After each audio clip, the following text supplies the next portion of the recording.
মদ্যপান, ধূমপান ও মাদক সেবন স্বাস্থ্যের পক্ষে ক্ষতিকর। নীরব প্রস্থান এবং পালানোর মধ্যে একটা তফাৎ আছে। নিজের গুরুত্ব হারিয়ে যাওয়ার পর অন্ধের মতো তা হাতড়ে খুঁজে আর লাভ কই? বেপরোয়ার মতো হাপিত্যেশ করেও লাভ নেই।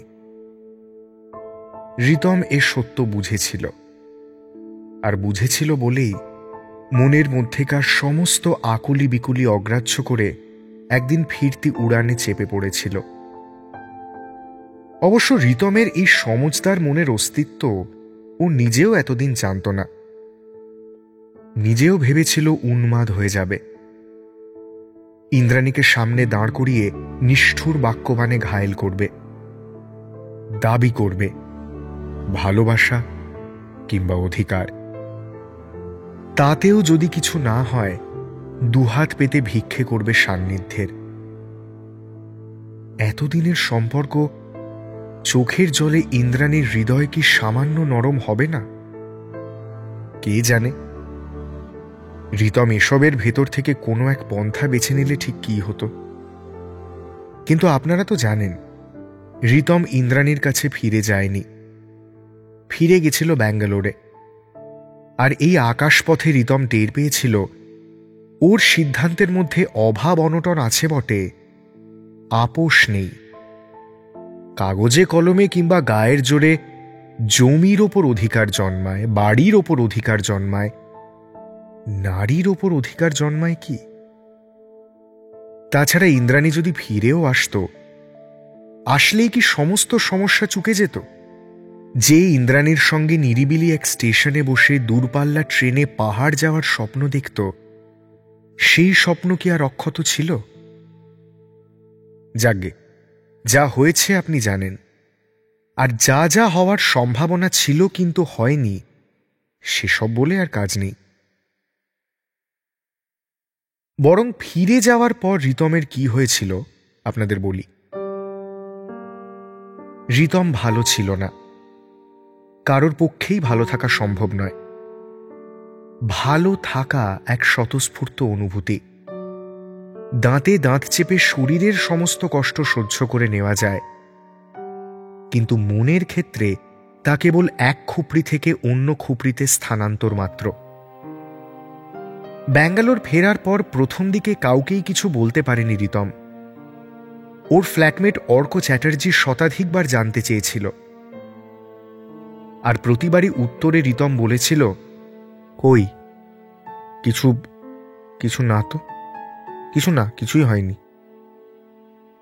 অর্ক চ্যাটার্জিও রিতমের মতো বঙ্গ সন্তান, দক্ষিণ 24 পরগনার ক্যানিংয়ে বাড়ি। রিতমের থেকে বয়সে ছোট, কিন্তু একসাথে চাকরিতে ঢুকেছে বলে ওদের মধ্যে তুই তোকারিই চলে। ছেলের আরেকটা গুণ আছে, অবশ্য দোষও বলা যায়। অর্ক কোনো দুঃখকেই স্বীকার করে না, নিজের দুঃখকেও নয়, লোকের দুঃখকেও নয়। স্কুল জীবনে প্রেমে অনেক ছ্যাঁকা খেয়েছে। দীর্ঘতম প্রেম 2 মাস 17 দিনের। ইদানিং অনলাইন ডেটিং অ্যাপে মেয়েদের সঙ্গে কথা বলে। সপ্তাহান্তে কেউ রাজি হলে ক্যাফে যায়, কফি স্যান্ডউইচ খায়। মাঝে মধ্যে ভাগ্য ভালো থাকলে ব্যাপারটা খানিক এগোয়। ফিরে এসে গদগদ হয়ে রিতমকে সেসব গল্প বলে। আর রিতম ক্যাবলার মতো ওর দিকে তাকিয়ে থেকে ভাবে, এই গ্রহে এমন বিগ্রহ এলো কি করে? এলিয়েনটা কে আসলে, অর্ক নাকি ও?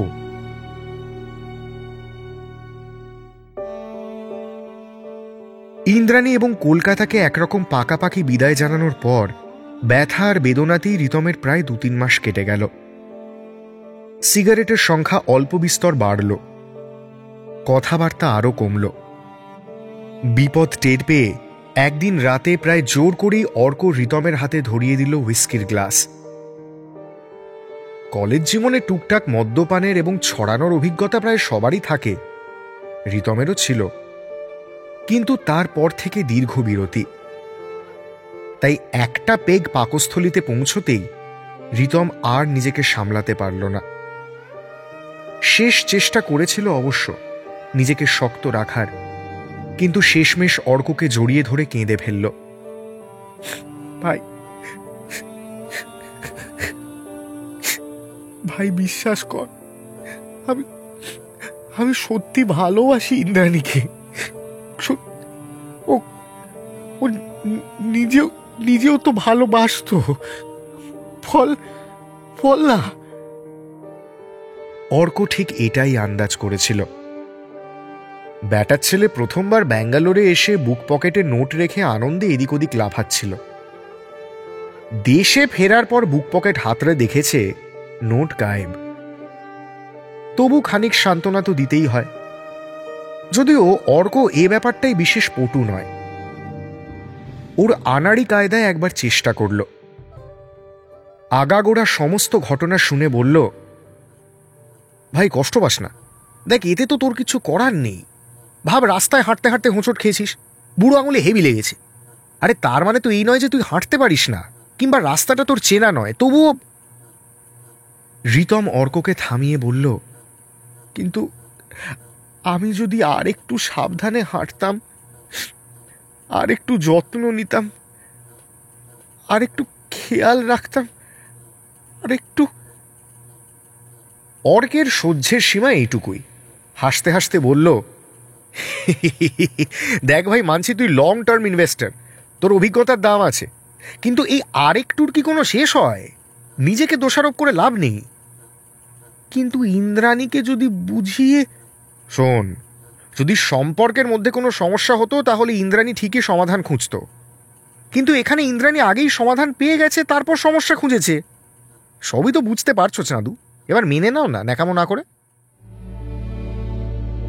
রিতম আর কাঁদতে পারেনি, বোধহয় প্রয়োজনও হয়নি। অফিস কাছারি নিয়েই ব্যস্ত ছিল। এমন কড়া ডোজের সান্ত্বনা সত্যিই কাজে লেগে গেছিল। তবে আগের প্রাণোচ্ছল ভাবটা ফিরতে আরও বেশ খানিকটা সময় লাগল। কোনো একটা রবিবার রিতম ব্রেকফাস্ট শেষ করে একটু ল্যাদ খাবার তোড়জোড় করছিল। অর্ক আচমকা ঘরে ঢুকে এসে বালিশটা কেড়ে নিল। তাড়াতাড়ি চকচকে একটা জামা পরে তৈরি হয়ে নে, ছিপে মাছ উঠেছে মামা। তা তোর মাছ উঠেছে তুই ভেজে খা, আমায় বলছিস কেন? কেন ছেঁদু, তুমি ভাজা মাছ উল্টে খেতে জানো না? না মজা করিস না তো, ভালো লাগছে না। না না ভাই, মজা নয়, সিরিয়াস। সঙ্গে করে বান্ধবী আনছে, মানে কাবাব মে হাড্ডি। অ্যাটলিস্ট তুই গেলে টেংরির জুসের সময় কাটাবি, আমি অন্যদিকে মন দেব, বুঝতে পেরেছিস? ঠিক আছে, আমি রেডি হচ্ছি। তুই অবজেক্টিফাই করাটা থামাবি? ক্ষীরে টুকরো চাঁদা না সন্টা মারা, ও সরি, এটাও তো অবজেক্টিফাই। যা যা রেডি হয় না। ব্যাঙ্গালোরে সেটেল হয়ে শুরুতেই অর্ক ওর বাড়ি থেকে স্কুটিটা আনিয়েছিল। সেই স্কুটিতে চেপেই দুজন চলল ক্যাফে ম্যাজিক স্টিকে। রিতমদের শারজাপুরের ফ্ল্যাটটা থেকে স্কুটিতে আধ ঘন্টার পথ। ভেবেছিল পৌঁছে অপেক্ষা করতে হবে, কিন্তু দেখা গেল ভদ্রমহিলাদের সময় জ্ঞান আছে। একটা চৌকো টেবিলের একধারে দুজন বসেছিল। উল্টো দিকে রিতম আর অর্ক গিয়ে বসতেই প্রাথমিক আলাপ পর্ব মিটল। অর্কর কোট আনকোট ছিপে ওঠা মাছটি ছিপছিপে ফর্সা, জিন্সের ওপর হালকা রঙের একটা টপ পরে এসেছে। ভালো নাম জিনিয়া। শুরুতেই রিতমের দিকে ডান হাত বাড়িয়ে দেওয়ায় রিতম অবাকই হল। ভদ্রতাবশত হাত মেলাল। জানতে পারল সঙ্গে বান্ধবীর নাম অঙ্কিতা। মুখখানা গোল মতো। ঈশ্বর যেন কোনো নিষ্ঠাবান কুমোরকে দিয়ে প্রতিমার মুখখানা বানিয়েছেন। ঠোঁটের রেখায় একটা হাসির আভাস আছে। একবার তাকিয়ে চোখ ফিরিয়ে নেওয়ার পর অঙ্কিতার মুখের দিকে আরেকবার তাকালো রিতম। কথাবার্তা বিশেষ বলার ইচ্ছে ছিল না, কিন্তু আচমকা অর্ক প্রস্তাব দিল, যিনি আমরা অন্য একটা টেবিলে বসি, ওরা ততক্ষণ আড্ডা দিক। ব্যাপারটায় ভীষণ রকম অবাক না হলে রিতম সঙ্গে সঙ্গেই আপত্তি জানাত, কিন্তু সে সুযোগ হল না। কথাটা ছুঁড়ে দিয়েই দু টেবিল দূরে গিয়ে বসল অর্ক আর জিনিয়া। বিষয়টা যথেষ্ট সন্দেহজনক। অর্কর মতলবটা কি? হাবভাব দেখে তো মনে হচ্ছিল ফুলমালা পরিয়ে ওকেই বলির পাঁঠা সাজানো হচ্ছে। এই অসভ্যতার কোনো মানে হয় কি? রাগে এবং বিরক্তিতে রিতম মাথা নামিয়ে রেখেছিল। বিপরীতে বসে থাকা মেয়েটিও চুপচাপ। ওদের নীরবতা ভাঙতে বাধ্য করল ওয়েটার। কিছু একটা অর্ডার করতে হবে। রিতম এসব ব্যাপারগুলোতে একটু চাপ খায় এখনো। দূর থেকে আজ অব্দি কোনো ওয়েটারকে এক্সকিউজ মি বলে ডাকতে পারেনি। মনে হয় ওটা বলতে গেলেই ছড়িয়ে ফেলবে। তেমনি একবার কোনো এক ক্যাফের মধ্যে মোকার বদলে মোচা বলে ফেলে বেকায়দায় পড়েছিল। তাই সেদিনও মনের মধ্যে অস্বস্তিটা ঘোরাফেরা করছিল। অঙ্কিতাই ওকে উদ্ধার করল। আমি ক্যাপুচিনো খাবো, আপনার জন্য বলে দিই একটা। খুব স্বস্তি পেল রিতম। দুবার ঘাড় নেড়ে বলল, হ্যাঁ হ্যাঁ হ্যাঁ হ্যাঁ হ্যাঁ, ক্যাপুচিনো, হ্যাঁ ক্যাপুচিনো, হ্যাঁ ঠিক ক্যাপুচিনোই খাবো। আহা, আপনি একবার বললেই ওরা দিয়ে যাবে, এতবার বলার দরকার নেই। না মানে, এই উইকেন্ডটা কেমন কাটলো? উইকেন্ড? হ্যাঁ, সপ্তাহের শেষ, শনি রবি। আপনাদের অফিস তো ছুটি থাকে, থাকে না? থাকে তো। হ্যাঁ হ্যাঁ থাকে তো, থাকবে না কেন, থাকে। কেমন কাটালেন? কাটালাম মানে কেটে গেল, কেমন কাটলো জানি না। বুঝলাম। আচ্ছা, আমি কি করি জানতে চাইলেন না তো, নাকি জানেন? না মানে জানবো আর কি করে, জানি না, জানার ইচ্ছেও নেই। আপনি কি এমনই রাগী আর গম্ভীর, নাকি আমার উপর রেগে আছেন, কোনটা? ওয়েটারকে ডাকুন তো। আমি ক্যাপুচিনো খাবো না, মোকা খাবো। এই রে, কিন্তু এখানে একবার অর্ডার দিলে তো আর চেঞ্জ করা যায় না। আপনি এখানে আগেও এসেছেন? তা এসেছি। কফি খেতে? হ্যাঁ। একা একাই? ও বাবা, আপনার কৌতূহল তো 16 আনা। আবার জানতে চাই না ভাই না বলছিলেন কেন? না মানে এমনি মনে হলো, জিজ্ঞেস করলাম, বলতে হবে না। অমন ছিরিক ছিরিক করে রেগে যান কেন?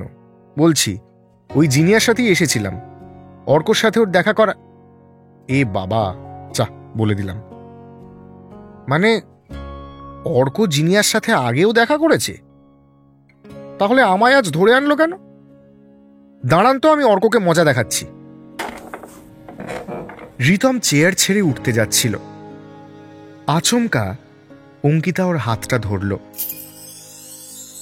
কয়েক মুহূর্তের জন্য, আবার ছেড়েও দিল। কিন্তু কোনো এক মন্ত্র বলে রিতম আবার ফিরে এলো চেয়ারে। মৃদু স্বরে অঙ্কিতা বলল, সরি, আমি আসলে। আচ্ছা, আপনারা তো মাথা গরম কেন? হ্যাঁ, এখানে দুদণ্ড বসলে কি আমি আপনাকে খেয়ে ফেলবো? বিষয়টা মাথা গরমের নয়, এটা তো একটা প্রতারণা। সবকিছু অত জটিলভাবে না দেখলেই নয়। যদ্দূর শুনেছি আপনি তো দীর্ঘদিন নিজের ঘরেই কালাপানিতে আছেন। কারোর সঙ্গে এত স্বল্প পরিচয় মজা করা বোধহয় আপনার ঠিক হচ্ছে না। মজা করছি না, কিন্তু আপনার বন্ধুটি তো আপনার কথা ভেবেই। আমার কথা ভাবতে তো বলিনি কাউকে, তাই না? প্রেম ভাঙলে মানুষ বুঝি এমন খিটখিটে হয়ে যায়? আপনার তো প্রেম ভাঙেনি, কাছের কেউ ছেড়েও যায়নি আপনাকে, আপনি কি করে বুঝবেন? হ্যাঁ, তা বটে। ভালোবাসা কি বস্তু তা বোঝার ফুরসত আর পেলাম কই। কেন, আপনি কখনো প্রেম টেম করেননি? করলেই তো আটকে পড়তাম গ্রামের কোনো ছেলের সংসারে, কিংবা বাড়িতে ভীষণ অশান্তি হতো গ্রামের অন্য কোনো ছেলের সংসারে। মেনে নিক বা না নিক, শেষমেশে একই ভবিতব্য, বুঝলেন? ও, আপনি গ্রামে থাকতে চান না? চাই না বললে মিথ্যে বলা হবে, কিন্তু গৃহবধূ সেজে থাকতে চাই না। কি করেন আপনি? সর্বদয় কলেজ অফ নার্সিংয়ে পড়ছি, 3rd ইয়ার। ও, তার মানে তো এটাই শেষ বছর। আজ্ঞে না, জিএনএম নার্সিং 3 বছরের, আমার বিএসসি নার্সিং। হস্টেলের জীবন হেভি চাপ। আপনাদের হস্টেলে রেস্ট্রিকশন নেই? এমন আকছার দেখা সাক্ষাৎ করতে দেয়? রেস্ট্রিকশনের ঠেলাতেই তো জীবন অন্ধকার। সপ্তাহে একটা দিন রোববার বেরোতে দেয়, তাও 4টে ফিরতে হবে। কোনো রোববার হস্টেলে ঢুকতে 5 মিনিটও দেরি করলে পরের রোববারের আউটিং ক্যান্সেল, বুঝলেন? Outing cancel? হ্যাঁ, শুধু কি একটা কারণে? শনিবার ঘর চেকিং করে, বিছানার তলায় নোংরা পেলে গোটা ঘরের আউটিং ক্যান্সেল। হেয়ার ড্রায়ার কিংবা ইন্ডাকশন ওভেন পেলে আউটিং ক্যান্সেল। আউটিং ক্যান্সেল করার জন্য ওদের শুধু একটা বাহানা দরকার। উফ, অসহ্য একেবারে। আচ্ছা আচ্ছা, বুঝেছি বুঝেছি, শান্ত হন। বাপ রে, এ তো পুরো হিটলারই বন্দোবস্ত। তাহলেই ভাবুন, সেই সবেধন নীলমণি রোববার খরচ করে এসে আপনার গালমন্দ শুনছি, কেমন লাগছে? সরি সরি, আমি আসলে পুরো ব্যাপারটার জন্যই প্রস্তুত ছিলাম না। কেমন অকওয়ার্ড হলো ভাবুন একবার। আচ্ছা, এখনো কিন্তু জানি না আপনাদের প্ল্যানটা কি। কিছুই না, বন্ধুত্ব। আপনার বন্ধু আর আমার বান্ধবী আপাতত প্রেম জাতীয় কিছু একটা করছে। আপনি একা ফ্ল্যাটে বসে এই সময়টা গুমড়ে মরেন। আমারও রোববারে যাওয়ার তেমন জায়গা নেই, তাই তাই এখানে চলে আসবেন, আড্ডা মারবো, সুন্দর সময় কাটবে। আপত্তি আছে আপনার? না মানে আপত্তি নেই তার মানেই আপত্তি আছে, তাই তো? না না না, এ কি, কখন বললাম? বেশ, তাহলে আজকের মতো কেটে পড়ি আমরা। আপনার ফোনটা দিন তো। ফোন কি হবে? আরে দিন না, আমার নাম্বারটা সেভ করে দেব। আপনি সত্যিই গ্রামে থাকতেন? বিশ্বাস হচ্ছে না? আমার দাদারও বিশ্বাস হয়নি। এমনি বাড়িতেও বাচাল ছিলাম, এখানে এসে একটু ঘষা মাজা পেয়েছি, চটপটে হয়েছে। এই যা, দিন ফোনটা দিন। আপনার দাদা আছে? তা আছে 2-3টে, তবে নিজের নয়, পিসির ছেলে, জেঠুর ছেলে। প্রেমিকের ঠ্যাং ভাঙার কসরত কেউ করবে না। প্রেমিক? প্রেম যে করেন না বললেন? না মানে যদি কখনো করি সে কথা ভেবে বললাম। ওহ, তাই বলুন। নিন, আপনার ফোনে আমার নাম্বারটা সেভ করে দিলাম, অঙ্কিতা নামেই। মন খারাপ হলে নির্দ্বিধায় ফোন করবেন, কেমন? এরকম সমাজসেবা কি আপনি মাঝে মধ্যেই করে থাকেন? আপনার গল্পটা আমি শুনেছি, আমি জানি আপনি ভালো লোক। এই যে আপনি নিরীহ নিরুপদ্রবের মতো সরে এসেছেন, ওতে আপনার প্রতি শ্রদ্ধা বেড়েছে। সমাজসেবা হিসেবে ধরছেন কেন? ভাবুন না, আপনার সাথে পাতি আলাপ করার ইচ্ছে থেকেই জরুরি তলব। বেশ, তাই কথা হবে। এতগুলো শীত কাটালেন, তবু কেন বসন্ত এলো না, সে কথাও কিন্তু বিস্তারিত শুনব।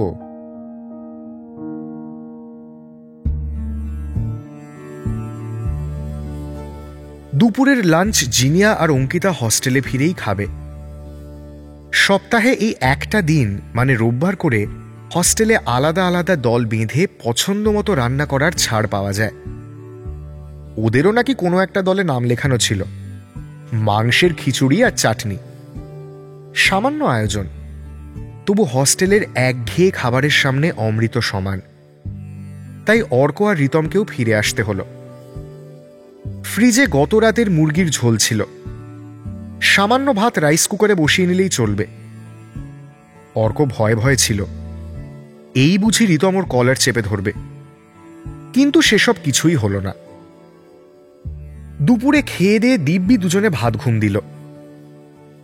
সন্ধে রিতমের ঘুম ভাঙার আগেই অর্ক ধাঁ। লোকাল কিছু ছেলেপুলের সাথে অর্কর আলাদা একটা বন্ধুত্ব আছে। মাঝে মধ্যেই শনি রোববার করে সন্ধে নাগাদ বেরিয়ে যায়। রাতে নেশা করে, ফিরতে দেরি হয়। ঘুম ভাঙার পর রিতমের মেজাজটা অকারণেই খিঁচড়ে ছিল, অথচ এমনটা হওয়ার কথা নয়। বলতে গেলে দীর্ঘদিন পর আজ সকালটা ভালো কেটেছে। গড়পড়তা রুটিনের বাইরে এমন কয়েক ঘন্টা ও বহুকাল পায়নি। তবুও একা খানিকক্ষণ তিরিক্ষি মেজাজে পায়চারি করল। একটা সিগারেট জ্বালিয়ে 2-3 বার জোরে টানল, তারপর পুরোটা শেষ করার আগেই নিভিয়ে দিল। ঠিক তখনই বেজে উঠল ফোনটা। রিতমের ছোট মা ফোন করেছে। বাড়ির অন্য কারোর সঙ্গে রিতমের কথাবার্তা হয় না। বলতে গেলে রিতম নিজে থেকেই সেসব যোগাযোগ ছিন্ন করে দিয়েছিল। বাবা এবং মায়ের থেকে ছুটে আসা পুরনো অপমানের তীরগুলো ওর মধ্যে যে ক্ষত সৃষ্টি করেছিল তা একটুও সারেনি, বরং দীর্ঘ অযত্নে এবং অভিমানে সেসব ক্রমবর্ধমান। 2-1 দিন ছাড়া ছাড়া ছোট মা ওর খোঁজ নেয়। বলতে গেলে দুনিয়ায় এই একজনের প্রতি ওর কৃতজ্ঞতার সীমা নেই। আরও একজন এ তালিকায় যুক্ত হতে পারত। খারাপ লাগে যে ভালোবাসা, স্নেহ এবং ভরসার বাক্যে ছোট মার থাকার কথা উঠে আসে, আর ঠিক তার পরের বাক্যেই মনের মধ্যে উচ্চারিত হয় ইন্দ্রাণীর না থাকার কথা। চাইলেও এ অভাব থেকে ওর মুক্তি নেই। এত কিছু একসাথে মাথায় ভিড় করে এলো, ফোনটা ধরাই হলো না। চোখের সামনেই বেজে বেজে কেটে গেল। প্রীতম কল ব্যাক করল। গলা ধরে এসেছে ওর।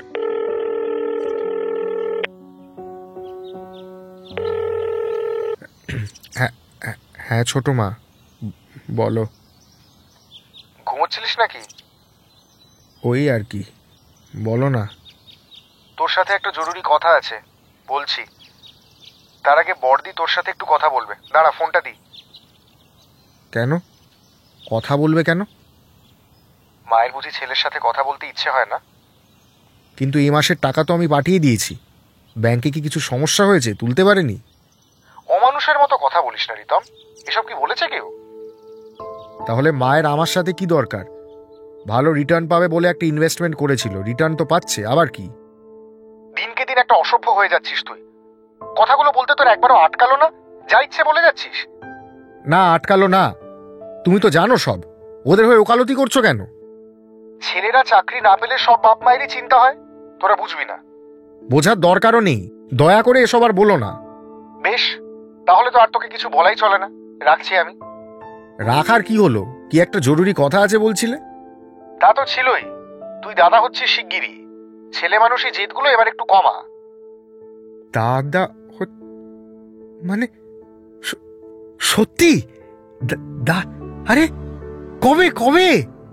দেরি আছে, অনেকটাই দেরি আছে। তবে আর দূরে দূরে পালিয়ে বেড়ালে হবে না। ওখানের পাত্তারি গোটাবার ব্যবস্থা কর। হুফ ছোট মা, কি যে একটা দারুণ খবর দিলে তুমি। এবার মায়ের সাথে কথা বল। প্লিজ আমাকে এভাবে বলো না ছোট মা। অনেকটা অভিমান জমে আছে, এত সহজে স্বাভাবিক হবে না। আর একটু সময় দাও প্লিজ। বেশ, তাই হোক। রাখি তাহলে। শোনো, সাবধানে থেকো, নিজের যত্ন নিও। ভারী কাজ করো না এখন, বুঝলে? থাক, অনেক ডিপমি হয়েছে। ভাসুরপোনা ভাসুর মাঝে মধ্যে বোঝা দায় হয়ে যায়। রাখছি আমি, সাবধানে থাক। দুজনেই বেশ অনেকক্ষণ হাসল। তারপর ফোন রেখে প্রথমেই রিতমের ইচ্ছে করল এই সুখবরটা কাউকে জানাতে। অর্ক ফ্ল্যাটে থাকলে ওকেই বলতো, কিন্তু সে সম্ভাবনা নেই। আর কাকে বলা যায়, আর কাকে?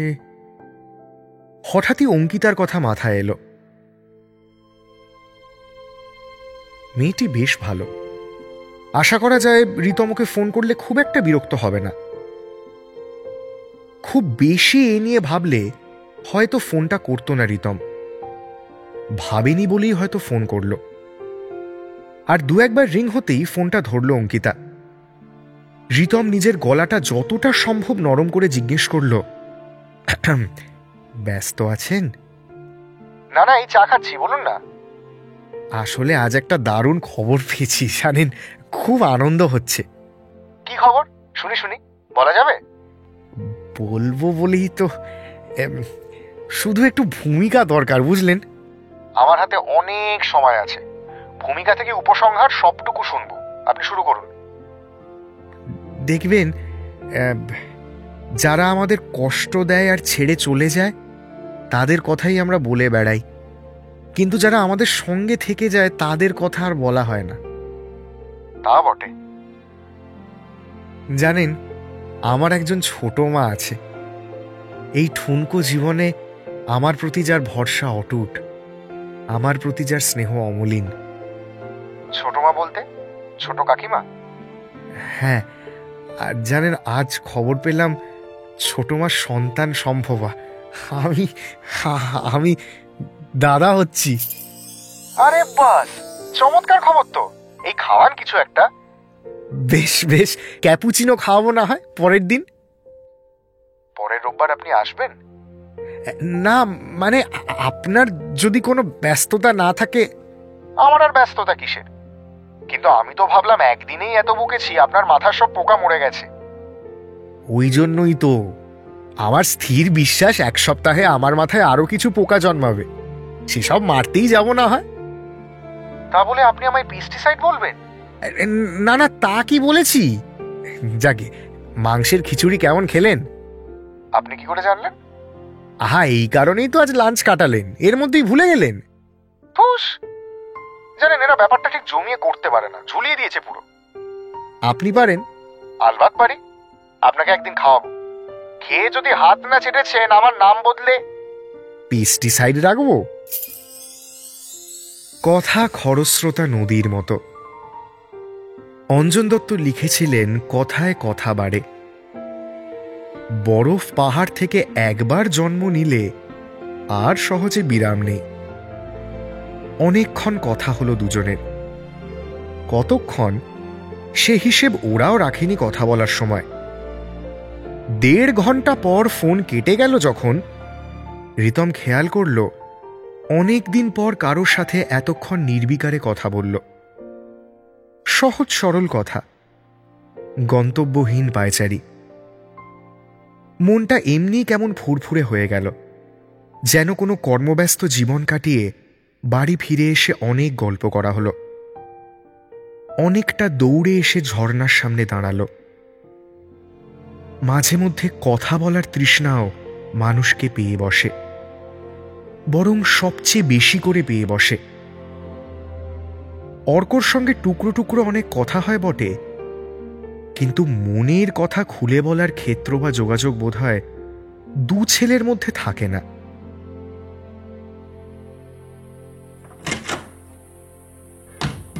বেশ অনেক রাত করে অর্ক যখন ফিরল, তখন আর রিতমের এই আনন্দটুকু উপলব্ধি করার ক্ষমতা বা অবস্থা ওর নেই।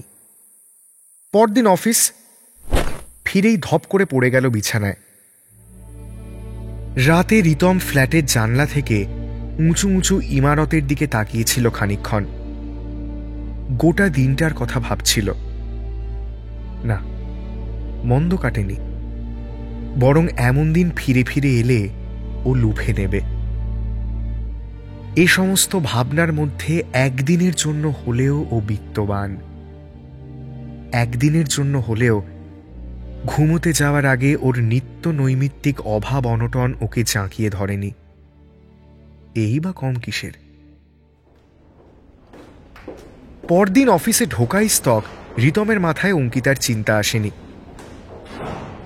বিকেলে বেরোবার খানিকক্ষণ আগে ফোনটা বেজে উঠল। অঙ্কিতা সরাসরি হোয়াটসঅ্যাপ করেছে। খুব নির্ভেজাল সোজাসাপটা প্রশ্ন। আজ কি হয়েছে জানেন?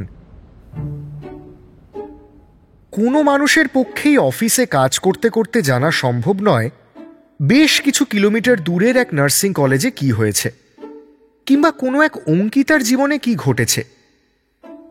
এ শুধু বলার আগে অপর প্রান্তের সমস্ত কৌতূহলকে নিজের কাছে টেনে নেওয়া। রিতম নিরীহ এবং প্রত্যাশিত প্রশ্নটাই ছুঁড়ে দিল, কি হয়েছে শুনি? কিন্তু উল্টো দিক থেকে আর কোনো মেসেজ এলো না। সোজা ফোন। ওপারে অঙ্কিতা এক নাগাড়ে বলে গেল, আর বলবেন না, আজ সকালে প্রিন্সিপালের রুমের সামনে এক গাদা ময়লা, একেবারে ল্যাপটালেপটি অবস্থা। প্রিন্সিপাল তো রেগে আগুন। প্রথমেই ঘোষণা করে দিলেন হস্টেলে যারা থাকে তাদের প্রত্যেকের 500 টাকা ফাইন। টাকা হাত আবার ধান্দা খালি। টাকা তো মাগনায় আসে, তাই না? তারপর কি হলো জানেন? শুনুন, গিয়ে বলা হলো সিসিটিভি দেখা হোক, যে বা যারা করেছে শুধুমাত্র তাদের ফাইন হবে। সবাই ফাইন দেবে কেন? ও মা, সিসিটিভিতে কি দেখা গেল জানেন? এসব কোনো মেয়েদের কাজ নয়। মেয়েদের কাজ নয় তবে? বাঁদরের কাজ এসব। এক গাদা বাঁদর খাবারের আশায় গোটা ডাস্টবিন তছনছ করেছে। তারপর আর কি, প্রিন্সিপাল ক্ষমা চাইলেন। ও বাবা, যাবেন কোথায়? 500 টাকা হাতাবার ধান্দাও ভোগে। উফ, কি যে মজা হলো সকাল সকাল। সত্যি মজাই বটে। এই আপনি কোথায় এখন? কি করছিলেন জিজ্ঞেসই করা হলো না। কোনো জরুরি কাজের মধ্যে ছিলেন নাকি? কই না তো, অফিস শেষ, এই বেরোবো আর কি। বেশ বেরিয়ে পড়ুন, আবার পরে কথা হবে। হ্যাঁ, রাখলাম, বাই। উল্টো দিক থেকে কোনো উত্তরের অপেক্ষা না করেই ফোন রেখে দিল অঙ্কিতা। রিতম মুচকি হাসল। তারপর ব্যাগ গুছিয়ে উঠতে যাবে, ঠিক তখনই ওর ডেস্কে হানা দিল অর্ক। কি বাবা চাঁদু, নিজের মনে মুচকি মুচকি হাসছ যে? ও কিছু না, এমনি। এই কালকে ক্যাফেতে কত টাকা হলো বললি না তো? ও বাদ দে, ফিরে এসে তুই যে আমায় উত্তম মধ্যম 2-4 ঘা দিসনি এই অনেক। আরে দূর, বল বল, তুই একা কেন দিবি? সে অনেক কঠিন হিসেব মামা। বাড়তি কাজ ধরিয়ে দেওয়ার আগে অফিস থেকে বেরোই চ, তারপর সারা রাস্তা ধরে হিসেব করবো। চ চ, কাটিয়ে দিবি না ব্যাপারটা, অর্ধেক টাকা আমি দেবো কিন্তু। ফেরার পথে রিতম নিজের মনেই ভাবছিল, আচমকা এই অর্ধেক টাকা দেওয়ার ইচ্ছে জাগলো কেন, তাও প্রায় 24 ঘন্টা পর। মন কি তাহলে বারে বারে ইঙ্গিত দিচ্ছে গতকালের দিনটা বেকার যায়নি? সেদিন রাতেও কথা হলো অনেকক্ষণ, এবং আশ্চর্যের বিষয়, যেন গোটা জীবনের কাহিনীটুকু রিতম বলতে পারলে বেঁচে যায়। কি এমন আশ্চর্য ক্ষমতা আছে এই অঙ্কিতার? আছে নিশ্চয়। মেয়েটা স্বচ্ছ, বিশ্বাস করতে মন চায়। রিতমের মতো গোয়াল পোড়া গরুও তাই বিশ্বাস না করে পারছে না। কিংবা রিতম এমনই, মানুষকে বিশ্বাস করে যাওয়াই ওর ধাতে লেখা আছে, আর সেসব বিশ্বাস ভেঙে চুরে যাওয়া লেখা আছে মানুষের হাতে। সমস্ত জটিলতা পেরিয়ে নিরবচ্ছিন্নভাবে যেটুকু চলতে লাগলো তা হল রিতম আর অঙ্কিতার মধ্যেকার অজস্র কথা। আচ্ছা, আপনার কোন জীবনটা বেশি ভালো লাগতো, স্কুল না কলেজ? অবশ্যই স্কুল জীবন, বিশেষ করে মাধ্যমিকের বছরটা। জানেন, আমি তো ডানকুনি পাঠভবনে পড়তাম। অন্য সব স্কুলটার থেকে পাঠভবন খানিকটা আলাদা ছিল।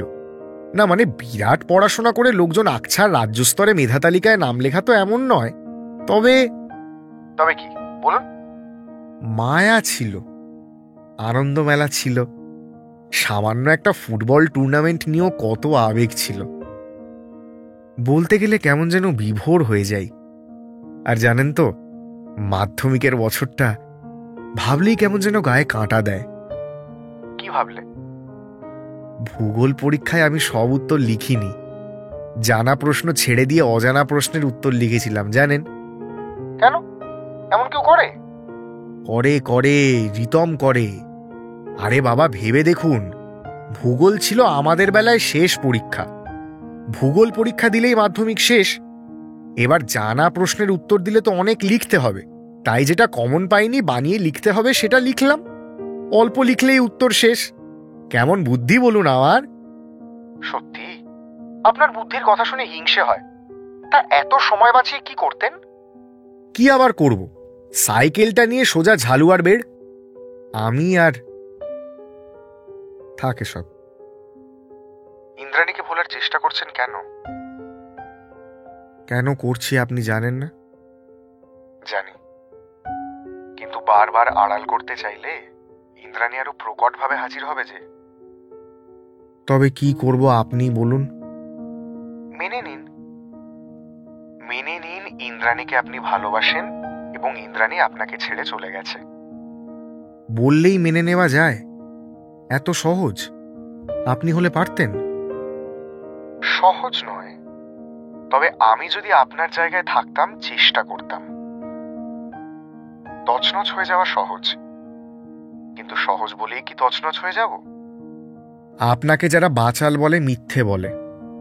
তবে আপনার কথাগুলো শোনার পর মনে হচ্ছে এই মামুলি কাজটা করতে আমি ফালতু কত সময় নিচ্ছি। সময় লাগছে যখন নিন, সময় কি আর ফুরিয়ে যাবে? যাবে তো, যাচ্ছে তো। তা বলে কি আর রাস্তায় লাফিয়ে লাফিয়ে চলবেন? 2 মিনিটের নুডলস 1.5 মিনিটে বানিয়ে খাবেন? যে কাজে যতটুকু সময় লাগে দিতে হবে না? বয়সে বড় কাউকে জ্ঞান দিতে হেব্বি ভালো লাগে, তাই না? দুপ্রান্ত থেকে ভেসে আসা হাসির শব্দে এক এক রকম প্রতিক্রিয়া জন্মায়। বাঁকা চোখে তাকায় জিনিয়া, জানতে চায় কেস জন্ডিসের দিকে এগোচ্ছে নাকি। অর্ক রিতমের ঘরে এসে কপালে হাত দিয়ে জ্বর মাপে, জিজ্ঞেস করে, ভাই ভূতে টুতে ধরেনি তো? এই ভর সন্ধে শোক পালন ছেড়ে তুই হাসছিস? রিতম তো বেশি কিছু চায়নি। একজন সুস্থ স্বাভাবিক মানুষের মতো চেয়েছিল ভালোবাসায় জড়িয়ে ভালো থাকতে। আজ সমস্ত প্রলয়ের শেষে ওর চাহিদাটুকু বদলায়নি। সমস্ত বক্রোক্তির বিপরীতে একাকী সময় নিয়ে রিতম কদিন আগেও ভেবে দেখছিল, আজ যদি রিতমের বাড়ি ঘরে আগুন লাগত তাহলে কি করত রিতম? সেই আগুনের মধ্যেই পুড়ে মরত, নাকি আগুনের পাশে দাঁড়িয়ে নিজেকে ঝলসাতে ঝলসাতে এ জন্ম কাটিয়ে দিত ছাই ভস্য মেখে? না, রিতম এসবের কিছুই করত না, বরং সেই আগুনের মধ্যে থেকে ভীষণ কাছের জিনিসটুকু নিয়ে পালিয়ে আসত, ফের বাসা বানাত। আর ইন্দ্রাণীর সঙ্গে তার যে দীর্ঘদিনের সম্পর্কের ঘর গড়ে উঠেছিল, তাতে সবচেয়ে দামি জিনিস ছিল তো এই ভালোবাসাই। ধ্বংসস্তূপ থেকে এই ভালোবাসা নিয়েই পালিয়ে এসেছে রিতম। ভালো থাকতে হবে, অন্য কারোর খামখেয়ালিপনার আঘাতে রক্তাক্ত হয়ে জীবন কাটালে চলবে না। কিন্তু তার পরক্ষণেই রিতমের মাথায় এসেছিল অন্য আরেক সম্ভাবনার কথা। কি হলো ওর? হঠাৎ এভাবে ভাবছে কেন? মানুষের মন বোধহয় এমনই, শুধু ভালো থাকার বন্দোবস্ত হলেই হলো না, সে ভালো থাকার উৎস, সেই উৎসের গতিপথ, এমনকি মোহনা অবধি দৌড়ে না বেড়ানো অবধি শান্তি নেই। যেমন এরই মধ্যে একের পর এক সপ্তাহ কাটছে।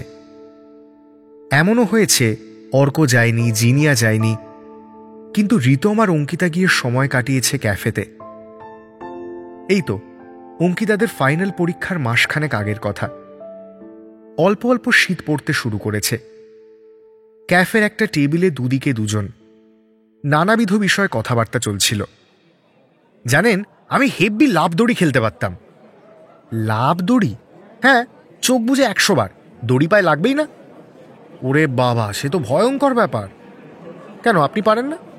আমি চেষ্টা করা সাহসই পাইনি, খালি মনে হতো দড়ি জড়িয়ে গড়াগড়ি দেব।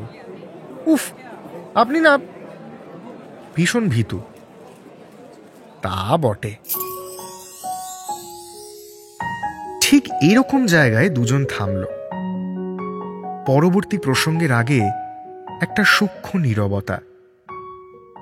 কফিতে একবার চুমুক, কাপ নামিয়ে রাখার সাথে সাথে একবার চোখাচোখি, খানিকক্ষণের জন্য থমকে যাওয়া, যেন পোড় খাওয়া কোনো ঐতিহাসিক এই লিপি চিনতে পেরেছে, পড়তে পেরেছে, কিন্তু বিশ্বাস করে উঠতে পারেনি। আবার আচমকা চোখ পালিয়ে অন্য প্রসঙ্গে চলে আসা। জানেন, আমি ঘুড়ি আকাশে তুলে অনেকক্ষণ থামিয়ে রাখতে পারি। থামিয়ে রাখতে পারেন মানে?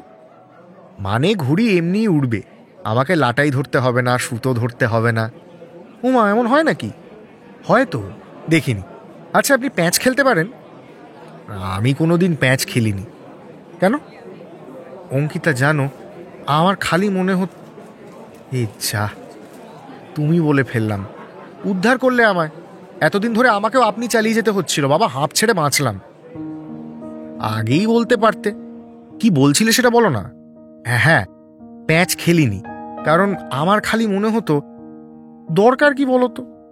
তোমার একটা ঘুড়ি আছে, কারো একটা ঘুড়ি আছে, এত বড় একটা আকাশ, কি সুন্দর ওড়াচ্ছি দুজনে। আচমকা লড়াই বাঁধিয়ে একে অন্যের ঘুড়ি কেটে দিয়ে লাভ কি? আমার ঘুড়িটা কেটে যেতে পারে শুধু এই ভয় থেকে নয়, ওর ঘুড়িটাও তো কেটে যেতে পারে। একটা আস্ত বিকেল নিভে যেতে পারে, ছাদ থেকে নেমে আসতে হতে পারে মুখ নিচু করে, তাই না? এমন করে যদি সবাই ভাবত। অলক্ষ্যে অন্তর্যামী হাসেন, খিলখিলিয়ে হাততালি দিয়ে ওঠেন। মর্তের জীবন এবং জীবনবোধ নিয়ে রঙ্গরসিকতা ছাড়া তার আর কাজ কই। যে রিতম অন্যের ঘুড়ি যাতে কেটে না যায়, অন্যের বিকেল যাতে না নিভে যায় ভেবে কোনোদিন আকাশ দখলের খেলাটাই খেলল না, তার ভালোবাসাই ভোকাট্টা হয়ে গেল কলকাতার আকাশে। যাগে, ইন্দ্রাণীর প্রসঙ্গ থাক।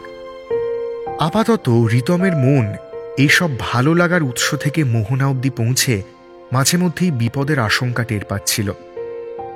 আবার নিজের মনকে নিজেই বোঝাবার চেষ্টা করছিল এমনটা কিছুই নয়। এইসব সামান্য ভালো লাগা, ভালো বন্ধুত্ব আর ভালো সময় কাটানোর ফিকির। অঙ্কিতার প্রতি রিতমের যে মায়া জন্মাচ্ছিল এ কথা রিতম নিজেও জানত, কিন্তু সে মায়া কোন সভ্যতার দিকে মোড় নেবে সে ব্যাপারে রিতমের মনেও বিস্তর কুয়াশা। অঙ্কিতার থার্ড ইয়ারের ফাইনাল পরীক্ষার সময় পড়াশোনার একটু বাড়তি চাপ ছিল। স্বাভাবিকভাবেই কথাবার্তা কমেছিল দুজনের। রিতম সেই নীরবতার মধ্যিখানে টের পেল আস্তে আস্তে ও ফের দুর্বল হয়ে পড়েছে। পরীক্ষা মিটে যাওয়ার পর ওরা ঠিক করল ক্যাফে নয়, অন্য কোথাও একটা যাবে। অনেক ভেবেচিন্তে লালবাগ যাওয়ার কথা ঠিক হলো। লালবাগ গিয়ে খানিকক্ষণ ঘুরে বাগান লেক দেখল বটে, কিন্তু বেশিক্ষণ হাঁটাহাঁটি কারোরই পোষাল না। রেলিং ঘেরা চাঁদোয়া মতো জায়গাটায় একটা ফাঁকা বেঞ্চ বাগিয়ে বসে পড়ল দুজন। অঙ্কিতা চারিদিকে একবার চোখ ঘুরিয়ে নিচ্ছিল। ওদের কলেজের মেয়েরা মাঝে মধ্যেই এখানে আসে প্রেম করতে। তাদের কেউ আজকে এসেছে কিনা কিংবা ওদের দেখছে কিনা এ নিয়েই সামান্য সাবধানতা। রিতম জিজ্ঞেস করল, কাকে খুঁজছ? কারোর আসার কথা ছিল নাকি? আরে না, জায়গাটা কত সুন্দর, কত রকমের ফুল, কি ভালো লাগছে তাই না? অঙ্কিতা, মিথ্যেটা তোমার সিলেবাসে নেই, বেকার পোষ মারাবার চেষ্টা করছো কেন? দেখা আর খোঁজার মধ্যে একটা তফাৎ আছে তো নাকি? আছে বুঝি? আলবাত আছে। মানুষ বিভোর হয়ে দেখলে দৃষ্টির রাশ হালকা থাকে। তুমি তো রীতিমতো ধারালো দৃষ্টি সানাচ্ছ। খুব তো মেয়েদের চোখের ভাষা বুঝতে পারো দেখছি। তা একটু আধটু পারি বই কি, তবে পরীক্ষা নিলে ডাহা ফেল করে যাব, সেসব তো তুমি জানোই। পরের বার আমরা অন্য কোথাও যাব। অন্য কোথাও বলতে? নন্দী হিলস বলে একটা সুন্দর জায়গা আছে। পাহাড়? রিতম বারবার যেসব প্রসঙ্গ থেকে সরে আসতে চায় সেসব প্রসঙ্গেই গিয়ে পৌঁছয় এক একটা কথা। আসলে অনেকগুলো বছর একটা মানুষের সঙ্গে থেকেছে। সেসব অতীতে যেসব ভবিষ্যতের ছবি এঁকেছিল তার ছত্রে ছত্রে তো স্বপ্ন, কখনো ঘর সংসার, কখনো বা পাহাড়। সেসব স্বপ্ন চুকে বুকে যাওয়ার পরেও মনের মধ্যে তো কোথাও একটা থেকেই যায়, তাই না? আর আবার যখন সেসব স্বপ্ন বেঁচে ওঠে দেখা যায় পাশের মানুষটা বদলে গেছে। কি বলবে রিতম?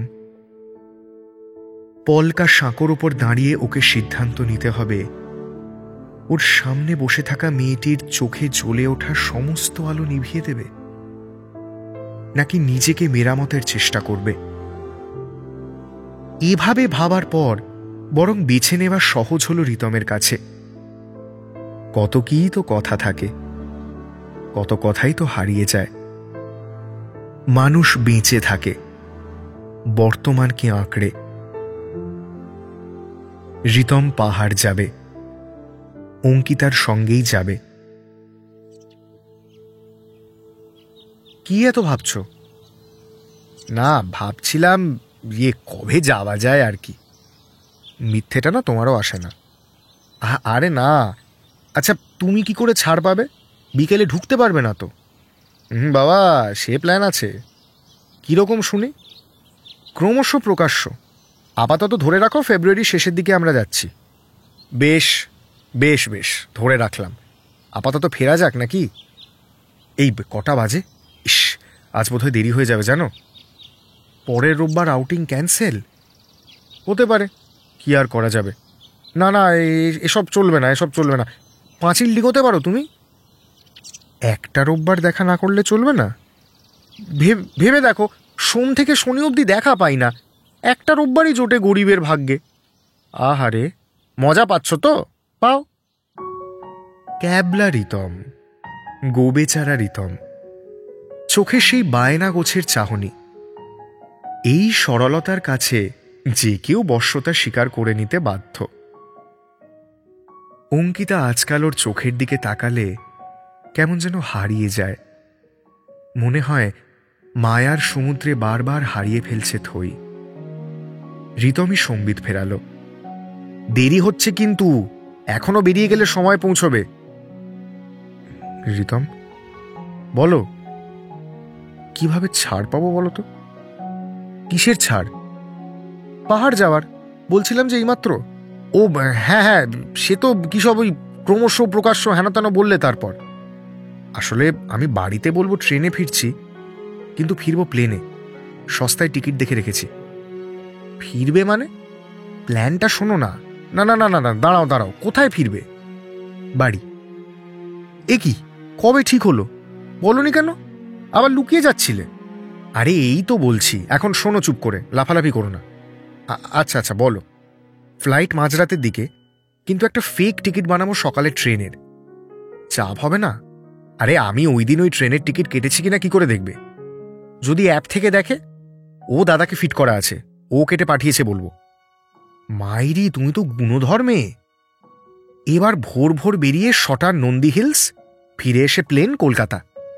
উফ, সুন্দর, অনবদ্য, দারুণ। এবার বলো, ফেব্রুয়ারির শেষে বাড়ি যাওয়ার জরুরি তলব কেন? আমার বুঝি বাড়ি যেতে ইচ্ছে করে না?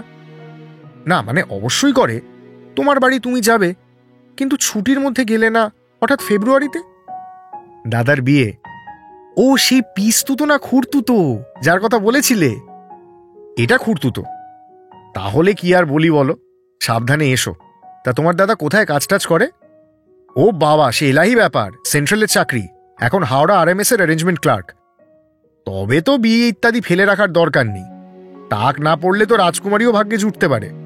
একদম মাঝে মাঝে বলবে না, বুঝেছ? দাদার বয়স ওই তোমার মতো কিংবা সামান্য বেশি। তোমরা একসঙ্গেই থাকো?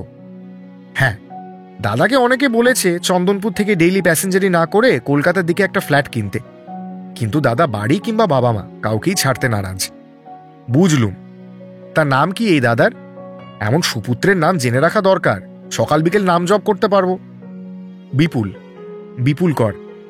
স্বাভাবিক, তোমার আর তোমার খুড়তুতো দাদার পদবি কি আর আলাদা হবে? কিন্তু কবে ফিরবে? 2 সপ্তাহের আগে ফিরছি না, অনেকদিন পরে যাচ্ছি তো। আনন্দ যেন আর ধরছে না। যাকে তোমার দাদার বউটাকে দেখি। হ্যাঁ, ঠিকুজি কুষ্টি সব তো লাগবে তোমার, যেন পুলিশি জেরা চলছে। আগে বিয়েটা হোক, ফিরে ছবি দেখাবো ক্ষণ। আরে নামটা তো বলো।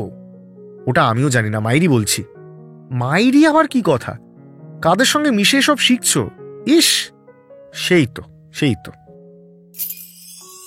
গুপগাপ করে 2-3টে ঘুষি সজোরে পড়ল রিতমের পিঠে। যতই খুনসুটির হোক, ব্যথা তো আর এসব বোঝে না, যথেষ্ট জোরালো ছিল। আস্তে আস্তে বাড়ির পথ ধরল দুজন। আচ্ছা, বিপুল নামটা শোনা শোনা লাগছে না আপনাদের? মনে পড়েছে? অনেকক্ষণ তো রিতমের কথা বললাম, কিছু বিপুলের কথাও বলি বরং।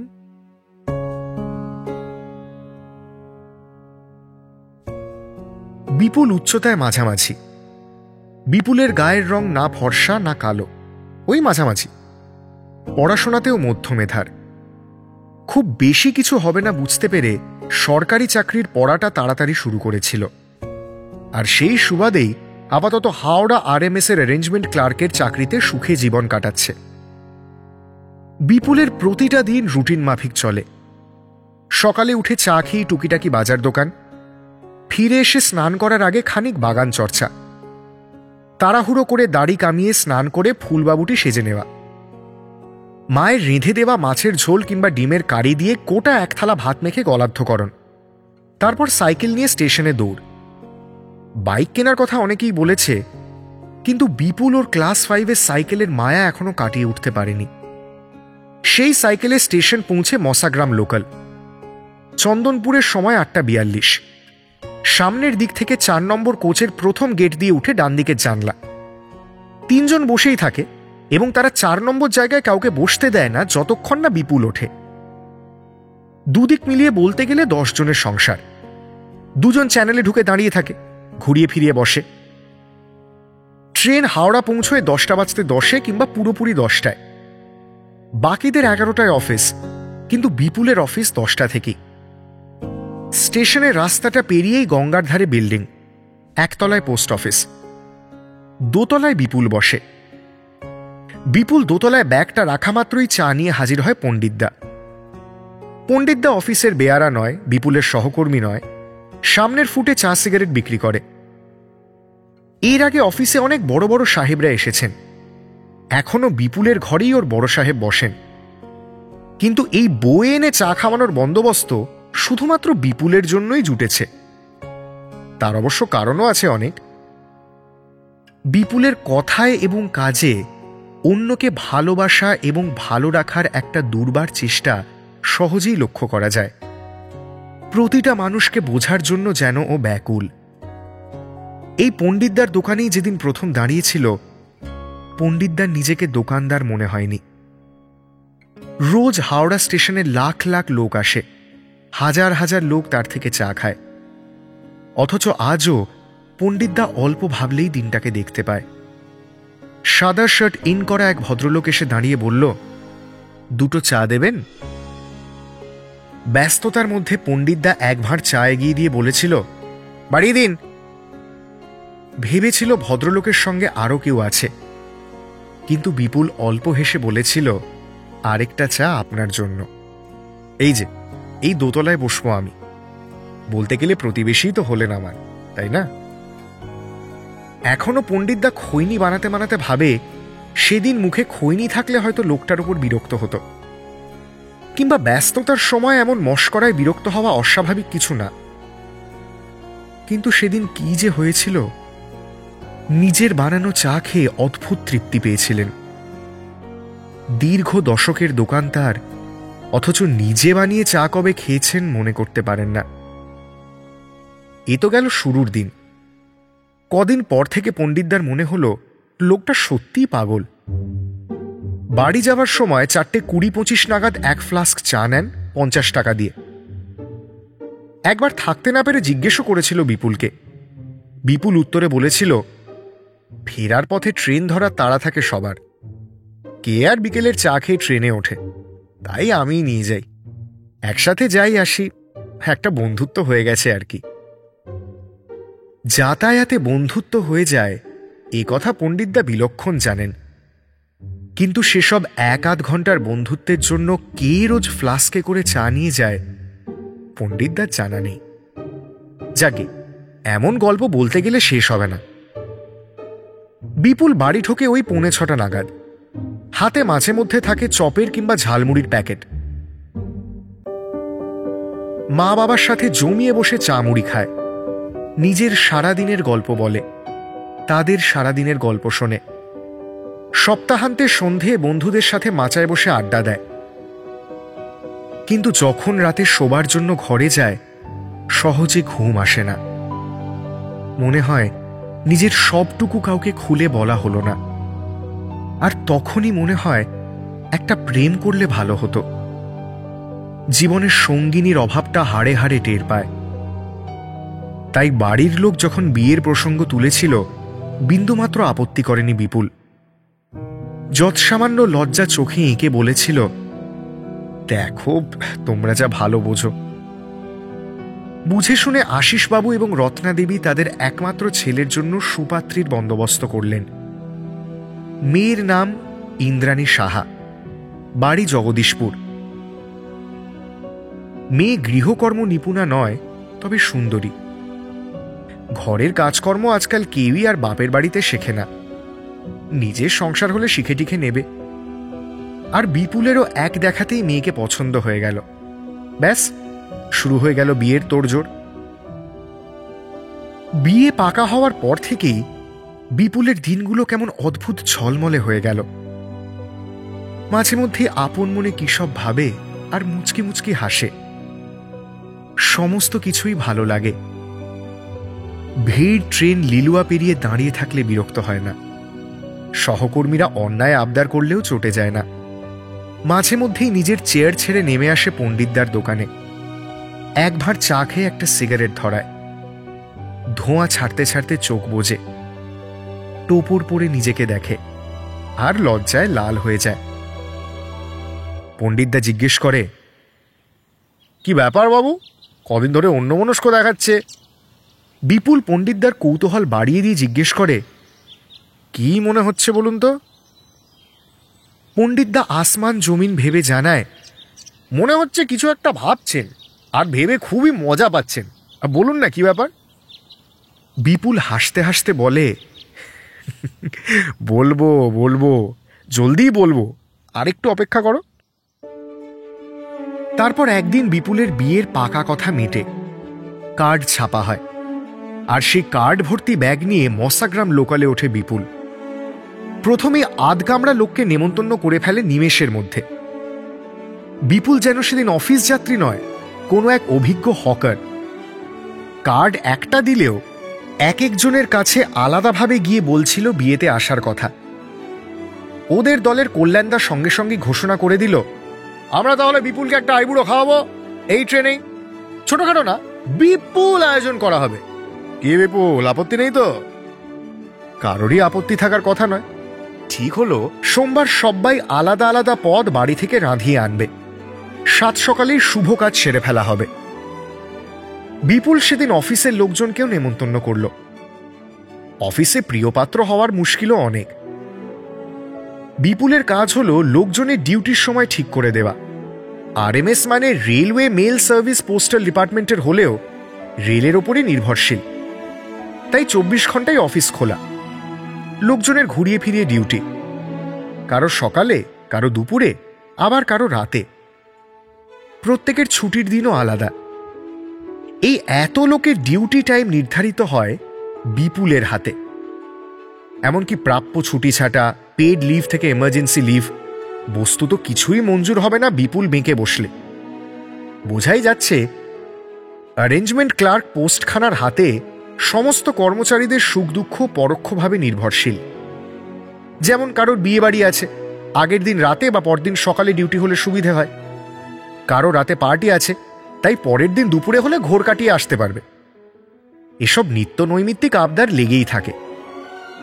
এর আগে অনেকেই এই পোস্টে চাকরি করেছিল, কিন্তু প্রত্যেকের ভাগ্যে বাকি কর্মচারীদের গালিগালাজি জুটেছে। তাদের মধ্যে কিছুজন সত্যিই ক্ষমতার অপব্যবহার করত, লোকজনকে ইচ্ছে মতো ঘোরাত। কিন্তু কিছুজন অনেক চেষ্টা করেও এই এক পাল লোকের অগাধ দাবি দাওয়া মেটাতে পারেনি। একমাত্র বিপুলই ব্যতিক্রম। কখনো কারোর আবদার ফিরিয়ে দেয়নি, বরং কোথাও ঘুরতে যাওয়ার থাকলে কিভাবে অল্প ছুটিতে কাজ সেরে ফেলা যাবে সেসব পরামর্শ বিপুলের থেকে পাওয়া যেত। বলতে গেলে গোটা হাওড়া আরএমএস এর গুরু ঠাকুর এখন এই বিপুল কর। কেউ মুকুটমণিপুর বেড়াতে গেলে বিপুলের জন্য কাঠের ঘোড়া আনে, পুরী গেলে খাজা, তারাপীঠ গেলে পেঁড়া, গ্যাংটক গেলে মাফলার। এসব ভালোবাসার কিছুটা পেটে গেছে, কিছুটা গায়ে পড়ে, আর কিছু কিছু বাড়িতে এখনো সাজানো আছে। তাই এদের কাউকেই নেমন্তন্নর তালিকা থেকে বাদ দেওয়া কার্যত ওর পক্ষে অসম্ভব। কাউকে কাউকে তো আবার 3 দিনই বলেছিল। এসব নেমন্তন্ন পর্ব মেটার পর বিপুল গিয়ে দাঁড়ালো পণ্ডিতদার কাছে। বিয়ের কার্ডটা পণ্ডিতদার হাতে দিয়ে বলল, তোমায় আসতে হবে, কিন্তু কোনো অজুহাত শুনবো না। পণ্ডিতদা সেদিন এতটাই অবাক হয়ে গিয়েছিল, বেশ খানিকক্ষণ মুখ দিয়ে কোনো শব্দ সরেনি। তারপর ধরা গলায় বলেছিল, কেন আসবো না বাবা, নিশ্চয়ই আসবো। এরই মধ্যে একমাত্র বোনকেও ফোন করেছিল বারতিনে। সেদিন ফোন করে বলল, এবার প্লেনের টিকিটটা কাটি। ওদিক থেকে অঙ্কিতা বলল, হ্যাঁ, কিন্তু প্লেনে ফিরছি, বাড়িতে বলবি না একদম, মনে আছে তো? ব্যাপার কি বলতো, কার সাথে ঘুরতে যাবি? আছে একটা বন্ধু। কি নাম?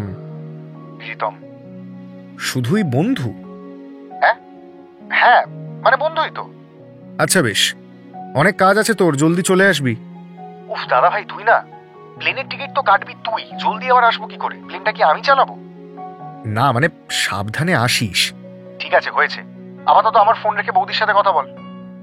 বৌদি? আরে মানে হবু বৌদি, এই কি যেন নাম বলেছিলি, ভুলে গেছি। ইন্দ্রাণী। বেশ বেশ, আবার ভুলে যাব, আসলে বৌদি বলেই তো ডাকবো। আচ্ছা আচ্ছা, বৌদি বলতে হবে? দাদার বউকে তো বৌদি বলে জানতাম।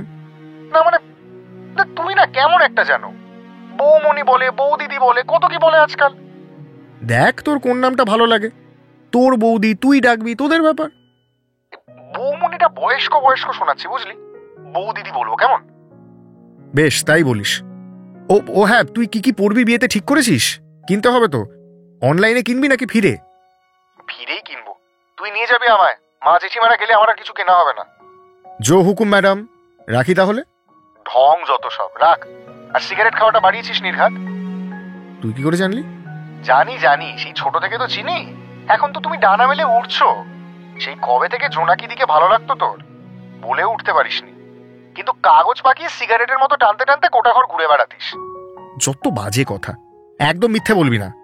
যাকে, বেশি সিগারেট খাস না, ঠোঁটের নিকোটিনের গন্ধ পেলে বৌদিদি কিন্তু চুমু খাবে না। হ্যাঁ, তুই কিন্তু মার খাবি, যত যাই হোক দাদা হই তোর। হ্যাঁ দাদা হোস, জ্যাঠার মতো হাবভাবটা এবার কমা। বিপুল হাসল। ও নিজেও জানে ক্ষেত্র বিশেষে একটু জ্যাঠামি করে ফেলে। বলতে গেলে জীবনে কৈশোরকে কখনোই অনুভব করতে পারেনি। আচমকা যেন বড় হয়ে গেল, দায়িত্ব এসে ঘাড়ে চাপল, আরও দায়িত্ব আসতে চলেছে। আর ছেলে মানুষের ফুরসত নেই। মাঝে মধ্যে ভাবলে বিপুলের চাপ লাগে বই কি। জোনাকির কথা শুনে মনের মধ্যে দ্রুত এক বিদ্যুতের ঝলক খেলে গেছিল। কৈশোরের ভালো লাগা বোধহয় অমর, অক্ষয় কিংবা দীর্ঘজীবী হয়, কিন্তু সেসব ভেবে আর কি বা হবে। সময় তো অনেকটা এগিয়ে গেছে। বিয়ের দিন এগিয়ে আসছিল। বিয়ের বেশ কয়েকদিন আগে ব্যাঙ্গালোর থেকে অঙ্কিতা ফিরল। তারপর একগাদা কেনাকাটি, ব্যস্ততা, এসবের মধ্যেই হঠাৎ একদিন বিপুলদের বাড়িতে সকাল শুরু হলো সানাইয়ের সুরে। জলদি নেমে আসা সন্ধ্যের মুখে ধুতি পাঞ্জাবি টোপর পরে আয়নার সামনে দাঁড়ালো বিপুল। ভুরুর ওপর চন্দনের ফোঁটা, গলায় রজনীগন্ধার মালা। নিজেকে দেখে নিজেই চিনতে পারছিল না। বেরোবার সময় কাকিমা বলল, মাকে বল তোমার জন্য দাসী আনতে যাচ্ছি। বিপুল এসব ক্ষেত্রে বোনের কথা শুনে চলে। তাকালো একবার অঙ্কিতার দিকে। অঙ্কিতা ঘাড় নাড়ল। আগে থেকেই ওর দাদাভাইকে শিখিয়ে রেখেছিল। বিপুল স্পষ্ট উচ্চারণে বলল, মা, তোমার জন্য বৌমা আনতে যাচ্ছি, আসি কেমন? তারপর গিয়ে চড়ল ফুল দিয়ে সাজানো সাদা অ্যাম্বাসেডারে। গাড়ি ছুটতে শুরু করল জগদীশপুরের উদ্দেশ্যে। সেখানে বিপুলের জন্য রাজরানী সেজে অপেক্ষা করছে ইন্দ্রাণী, যে আজ সন্ধে আগুনে জলাঞ্জলি দেবে সমস্ত স্বপ্ন, সমস্ত ইচ্ছে। এ জন্মের মতো পুড়ে ছাই হয়ে যাবে থিয়েটারের জীবন। কিন্তু সেই পরিস্থিতিতে ইন্দ্রাণী আর কি বা করত, তাই না?